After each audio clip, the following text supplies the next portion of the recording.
ঘুরে দাঁড়ানোর চেষ্টায় রিমাল দুর্গতরা। ধ্বংসস্তূপ থেকে নতুন করে বাড়িঘর নির্মাণ ও মেরামতে ব্যস্ত তারা। তবে সরকারি সহায়তা পেলেও আবাসস্থল পুনর্নির্মাণ করতে না পারায় এখনো খোলা আকাশের নিচে ক্ষতিগ্রস্ত অনেক পরিবার। ভোলা ও বরগুনা প্রতিনিধির তথ্যচিত্রে সমর ইসলামের report. Walton air conditioner exchange অফারে স্প্লিট এসিতে 23,000 টাকা পর্যন্ত নিশ্চিত ছাড়। বিধ্বস্ত বাড়ির সামনে বৃদ্ধার কোলে শিশু, যেন ধ্বংসের শেষ প্রান্ত থেকে নির্মাণ যজ্ঞের শুরু। ভাঙা হাড়ি থেকে খুঁজে পাওয়া ভাতের ভেজা চাল শুকোতে দিয়েছেন ভাঙা ঘরের চালায়, ভেঙেছে রান্নার চুলোটাও। এই চিত্র দ্বীপ জেলা ভোলার বুরহানুদ্দিন উপজেলার কুতুবা, বড়মানিকা, গঙ্গাপুর, মনপুরা, ঢালচর, চরকুকুরিমুকুরি সহ সব গ্রামের। মেঘনা ও তেতুলিয়া নদী তীরের লাখো বাসিন্দার প্রায় সবই ভেসে গেছে রিমালের প্রভাবে সৃষ্ট অতি জোয়ারের পানিতে। ঘরে একটা মানুষের দাম চাইয়ে চিনতে জানি আর কি খাই। ছেলে মেয়ে লই আনু পাশে আমরা পড়তেছি, চুলা ফাও নাই, কোনো কিছুই নাই। সব বাসা আছে, আমরা আকাশের নিচে খাড়া না। বিদায় যেন হামজেন খাড়া করি উড়াম মানুষের দিন সাহায্য উড়াইয়া এই জায়গাও নেই। গাঙ্গের মৌজার বাড়ি খাই আর ওই গাং পারে থাকি।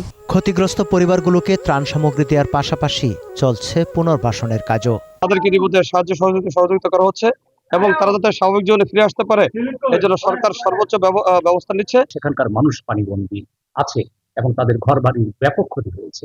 তো সেই কারণে সেখানে অতিরিক্ত বরাদ্দের প্রয়োজনীয়তা রয়েছে এবং এই বরাদ্দগুলো আমরা লিখেছি এবং সেগুলো যদি আসে তাৎক্ষণিকভাবে দুর্গত মানুষদের কাছে আমরা সেটি করছি। বরগুনার পাথরঘাটা উপজেলার জিনতলা, হরিণঘাটা ও পদ্মা, তালতলির শুভ সন্ধ্যা, তেঁতুলবাড়িয়া ও জয়ালভাঙ্গা এবং সদর উপজেলার বালিয়াতলি, তেঁতুলবাড়িয়া ও খাজুরতলা সহ সব নদী পাড়ের মানুষেরা এখনও চরম দুর্ভোগে।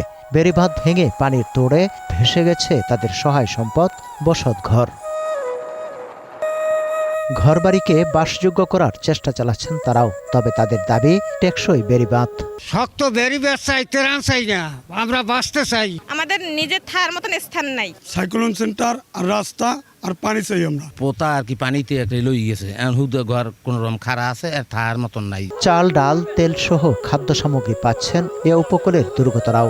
জিআর চাল আমরা বরাদ্দ দিয়েছি উপজেলাগুলোতে, 25 লক্ষ টাকা জিআর ক্যাশ দিয়েছি এবং 10 লক্ষ টাকা আমরা শিশু খাদ্য এবং 8 লক্ষ টাকা গোখাদ্য, এবং আমরা এ পর্যন্ত আরও কিছু বরাদ্দ পেয়েছি যেটা আমরা উপজেলাওয়ারি বিভাজন করে দিব।